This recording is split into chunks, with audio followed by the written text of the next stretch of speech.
ಒಂದು ಚಟಕ್ಕೆ ಸಿಕ್ಕಿ ಹಾಕೊಂಡು ತನ್ನ ಮುಖದ ಲಕ್ಷಣವನ್ನೇ ಕಳ್ಕೊಂಡು ಸೌಂದರ್ಯವನ್ನೇ ಕಳ್ಕೊಂಡು ಇವತ್ತು ಎಲ್ಲರಂತೆ ಬದುಕಕ್ಕೆ ಕಷ್ಟಪಡ್ತಾ ಇರುವ ರಾಮಕ್ಕನ ಕಥೆಯನ್ನು ನಾವು ಕೇಳಿದ್ದೀವಿ. ಬನ್ನಿ ಸ್ವಲ್ಪ ರಾಮಕ್ಕನ ಜೊತೆ ಮಾತನ್ನು ಮುಂದುವರ್ಸೋಣ. ರಾಮಕ್ಕ ದವಡೆ ತೆಗೆದಾಕಿದ್ದಾರೆ, ಮುಖದ ಲಕ್ಷಣ ಹೋಗಿದೆ. ಊಟ ತಿಂಡಿಗೆ ಏನು ಮಾಡ್ತೀಯಮ್ಮ? ಊಟ ತಿಂಡಿಗೆ ಆಹಾರ ತಗೊಳಕ್ಕೆ ಗಂಜಿ ಮಾತ್ರ, ಇನ್ನು ಬೇರೆ ಏನು ಕೂಡ ತಗೊಳಕ್ಕಾಗೋದಿಲ್ಲ. ಏನು ಒಗ್ಲಿಕ್ಕಾಗಲ್ಲ, ಅನ್ನಪ್ಪನ ಏನು ತಿನ್ನೋಕ್ಕಾಗಲ್ಲ. ತೆಳ್ಳಗೆ ಮುದ್ದೆ ಇದ್ದರೆ ಒಂದಿಷ್ಟು ಮುದ್ದೆ ಇದ್ದರೆ ಗಂಜಿ. ನೀರು ಕುಡಿಯೋದು? ನೀರು ಕುಡಿಯೋದು ನೀರು ಸ್ವಲ್ಪ ಕಷ್ಟ. ಒಂದು ಸ್ವಲ್ಪ ನೀರು ಕುಡಿ, ನೀರು ಕುಡಿ.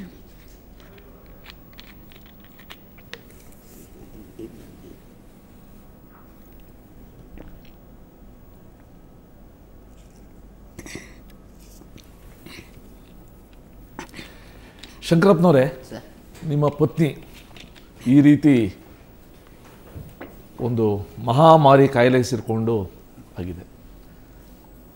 ನೀವು ಕೂಡ ಭಾಳಷ್ಟು ದುಡ್ಡು ಖರ್ಚು ಮಾಡಿರಬೇಕು. ಏನು ಮಾಡೋದು ಸರ್, ಆಪರೇಷನ್ ಎಲ್ಲ ಭಾಳ ಉಚಿತವಾಗಿ ಡಾಕ್ಟ್ರು ಮಾಡಿದ್ದಾರೆ. ಬಟ್ ತುಂಬ ಖರ್ಚಾಗಿರ್ಬೋದು. ಎಷ್ಟು ಖರ್ಚಾಗಿರ್ಬೋದು ಇದುವರೆಗೂ? 2 ಲಕ್ಷ ರೂಪಾಯಿ ಖರ್ಚಾಗಿದೆ. ಸಿದ್ಧಾರ್ಥದಾಗ 2 ಸತಿ ಮಾಡಿಸ್ತೆ ಸರ್. ಸಿದ್ಧಾರ್ಥದಾಗ ಮಾಡಿಸ್ತೆ, ತಿರ್ಗಾ ಪುನಃ ಬಂತು. ಪುನಃ ಬಂದಮೇಲೆ ಸಿದ್ಧಾರ್ಥದರೆ ಈ ಊರಿಗೆ ತೋರಿಸಿರು. ತಿರ್ಗಾ ಅಲ್ಲಿಂದ ಬಂದು ಇಲ್ಲಿ ಒಂದು 2-3 ತಿಂಗಳಿದ್ದು ಎಲ್ಲ ಇದು ಮಾಡ್ತಾರೆ ಸರ್. ನೀವೇನು ಕೆಲಸ ಮಾಡ್ತೀರಾ ಸರ್? ಏನಿಲ್ಲ, ಒಂದು 6 ಕುಂಟೆ ಜಮೀನಿತ್ತು, ಅದನ್ನ ಯಾರಿಗೋ ಬಗ್ಗೆ ಮಾಡಿಬಿಟ್ಟು. ಸೊ ಜಮೀನಿಲ್ಲ, ಇಲ್ಲ ಸರ್, ಜೀವನಕ್ಕೇನು ಆಧಾರ ಇಲ್ಲ, ಏನೆಲ್ಲ ಕೂಲಿ. ಹೆಂಡತಿಗೆ ಈ ಕಾಯಿಲೆ 2 ಲಕ್ಷ ರೂಪಾಯಿ ಇದುವರೆಗೂ ಖರ್ಚು ಮಾಡಿರೋದು. ನಿಮಗೆ ಈ ರೀತಿ ನಿಮ್ಮ ಹೆಂಡತಿಯ ಒಂದು ಜೀವನವನ್ನೇ ಬಲಿ ತಗೊಂಡು ನಿಮ್ಮ ಮನೆಯನ್ನೇ ಹಾಳು ಮಾಡ್ತಾರ, ತಂಬಾಕು ಬಗ್ಗೆ ನಿಮಗೇನು ಅನಿಸುತ್ತೆ? ತಂಬಾಕು ಬಗ್ಗೆ ನಮಗೆ ಬಂದ ಕಷ್ಟ ಇನ್ನೊಬ್ರಿಗೆ ಬರಬಾರ್ದು ಅನ್ನೋದು ಅದನ್ನೇ ನಮ್ಮ ಅಭಿಪ್ರಾಯ. ನಮ್ಮ ಕಷ್ಟ ಇನ್ನೊಬ್ರಿಗೆ ಬರಬಾರ್ದು. ನಾವು ಅನುಭವಿಸ್ಬಿಟ್ಟಿದ್ದೀವಿ, ಏನೋ ಬಂದ್ಬಿಟ್ಟೈತೆ, ಇರಲಿ. ಆದರೆ ನಮ್ಮ ಕಷ್ಟ ಇನ್ನೊಬ್ರಿಗೆ ಬರಬಾರ್ದು, ಯಾರಿಗೂ ಬರಬಾರ್ದು ಅಂತ ನಮ್ಮ ಅಭಿಪ್ರಾಯ. ಏನಮ್ಮ ಮದುವೆ, ನಿಮ್ಮ ಪೈಕಿ ಎಲ್ಲ ಮದುವೆಗಳಿಗೆ ಹೋದಾಗ ಕೇಳ್ತಾರ ಜನ, ನಿಮ್ಮ ನೆಂಟರು ಇಷ್ಟರು ಎಲ್ಲರೂ ಕೂಡ ತುಂಬ ಕೇಳ್ತಾರ ಇದ್ರ ಬಗ್ಗೆ? ಕೇಳ್ತಾರೆ. ಅವ್ರಿಗೆ ವಿವರಿಸೋದೇ ಭಾಳ ಒಂದು ಕಷ್ಟ. ಡಾಕ್ಟ್ರೇ, ಈ ರೀತಿ ನಾವು ನೋಡ್ತಾ ಇದ್ದೀವಿ. ಒಬ್ಬ 55 ವರ್ಷದ ದುರ್ಗಯ್ಯ, 32 ವರ್ಷದ ರಾಜೇಶ್, 50 ವರ್ಷದ ರಾಮಕ್ಕ, 3 ಜನನೂ ನಾವು ಇಲ್ಲಿ ನೋಡಿದ್ದೀವಿ.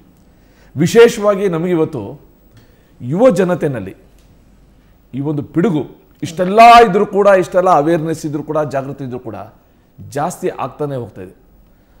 ಆಗಲೇ ರಾಜೇಶ್ ಹೇಳ್ದಂಗೆ ಶೋಕಿಗೋಸ್ಕರ ಶುರು ಮಾಡೋದು. ಮೊದಲನೇ ಸಿಗರೇಟ್ ನೀವು ಶುರು ಮಾಡಿದ್ರೆ ಇನ್ನು ಮಿಕ್ಕಿದ ಆ ಸಿಗರೇಟ್ ಸೇದಿಸ್ಕೊಂಡು ಹೋಗುತ್ತದು. ಆ ರೀತಿ ಯುವ ಜನತೆ. ಮತ್ತು ಬೆಂಗಳೂರಿನಲ್ಲಿ ನಾವು ಕೇಳಿದ್ದೀವಿ, ಹುಕ್ಕಾ ಬಾರ್ ಅನ್ನೋ ಕಡೆ ಅಲ್ಲೂ ಕೂಡ ಇವತ್ತು ತಂಬಾಕನ್ನ ಸೇವನೆ ಮಾಡ್ತಾ ಇರೋದು. ಕಾಲೇಜ್ ಹುಡುಗರು ಹುಡುಗಿಯರು ಒಂದು ರೀತಿ ಆ ಹಿಂದೆ ಧರ್ಮರಾಯ ಹೇಳಿದ್ದಂತಲ್ಲ ಯಕ್ಷಗಂಗೆ, ಆಶ್ಚರ್ಯ ಸಂಗತಿ ಅಂದರೆ ನನಗೆ ಮಾತ್ರ ಬರೋದಿಲ್ಲ, ನನಗೆ ಮಾತ್ರ ಯಾವುದೇ ರೀತಿ ಸಾವು ನೋವು ಬರೋದಿಲ್ಲ ಅಂತ. ಆ ರೀತಿ ಯಕ್ಷ ಪ್ರಶ್ನೆಗೆ ಅನುಗುಣವಾಗಿ ಇವತ್ತು ನಮಗೆ ಮಾತ್ರ ಏನು ಕಾಯಿಲೆ ಬರೋದಿಲ್ಲಲ್ಲ. ಈ ಯುವ ಜನತೆಗೆ ಇದನ್ನು ಜಾಗೃತಿ ಉಂಟು ಮಾಡೋದಕ್ಕೆ ನಾವು ಈ ರೀತಿ ವ್ಯಕ್ತಿಗಳನ್ನ ಇವತ್ತು, ಅವರು ನಿಜವಾಗ್ಲೂ ಹೇಳ್ತೀನಿ, ಕ್ಯಾನ್ಸರ್ ವಿರುದ್ಧದ ಹೋರಾಟದ ರಾಯಭಾರಿಗಳಾಗಿ ಬಂದಿದ್ದಾರೆ ಇವತ್ತು.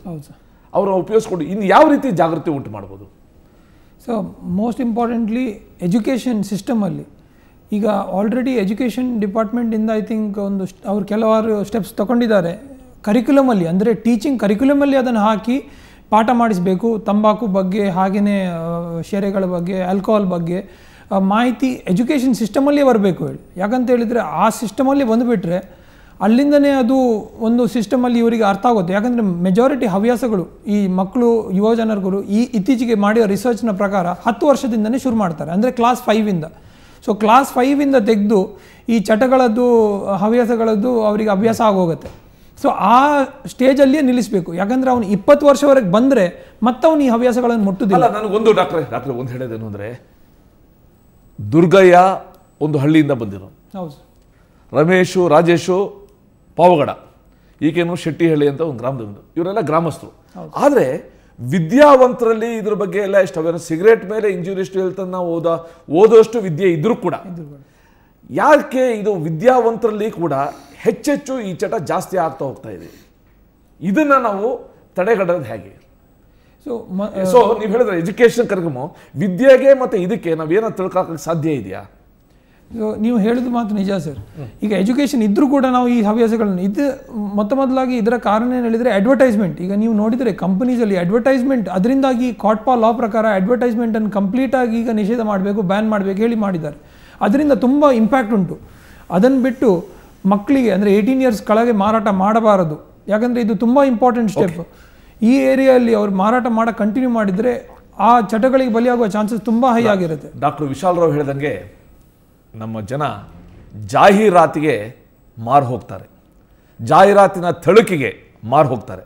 ಆದರೆ ಆ ತಳುಕು ಒಳಗಡೆ ಜೀವನೇ ಯಾವ ರೀತಿ ಸುಡುತ್ತೆ ಅಂತ ಗೊತ್ತಿಲ್ಲ.